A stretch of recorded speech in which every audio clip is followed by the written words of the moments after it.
ఆ రోజు పత్రికా సమావేశానికి వచ్చిన వాళ్ళందరూ కూడా నవ్వుకున్నారు. ఇతనా, ఈ వ్యక్తి మన రాష్ట్రాన్ని 5 సంవత్సరాలు పరిపాలించింది అహో అని బాధపడ్డ వాళ్ళు కూడా చాలామంది ఉన్నారు ఆ రోజు ప్రెస్లో. అందులో సాక్షి విలేకరు కూడా బాధపడ్డాడు.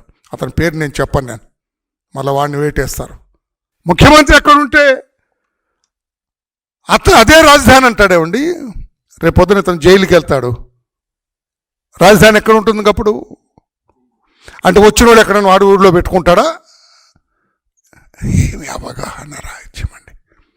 అలా రాజధాని ఎందుకని అన్నట్లు మాట్లాడుతున్నాడు ఆయన. చట్టం తెలుసా జగన్మోహన్ రెడ్డి గారు?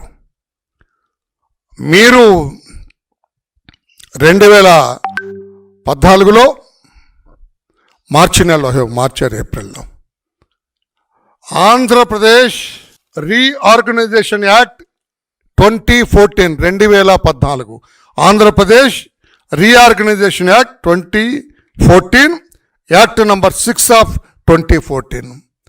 ఈ యాక్ట్ పార్లమెంటులో ప్రవేశపెట్టినప్పుడు మీరు పార్లమెంటు మెంబర్, మీరు ఇన్ ది సెన్స్ జగన్ గారు పార్లమెంటు మెంబర్గా ఉన్నారు. కాంగ్రెస్ పార్టీ తరఫున గెలిచి మీరు పార్లమెంటు మెంబర్. అక్కడ ఆ రోజు నీ బిల్ పాస్ అయిన రోజున సోనియా గాంధీ గారు, ఆనాడు మీ నాయకురాలు, ఆమె హౌస్లో ఉన్నారు.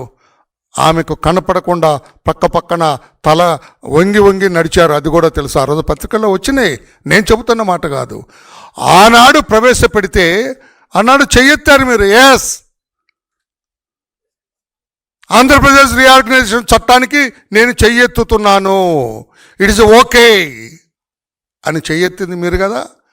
ఆ రోజున ఆ చట్టంలో ఏమీ వ్రాయబడింది అది మాత్రం నాకు తెలియదు అంటావా? ఇటు చెయ్యెత్తేసాను, నేను ఎత్తమన్నారు ఎత్తేసాను, అందులో ఏముందో నాకు తెలియదు అంటావా? ఎత్తావు కనుక అందులో ఉన్నదంతా మీకు తెలిసినట్టే జగన్మోహన్ రెడ్డి గారు. Please subscribe to Leo news for more videos.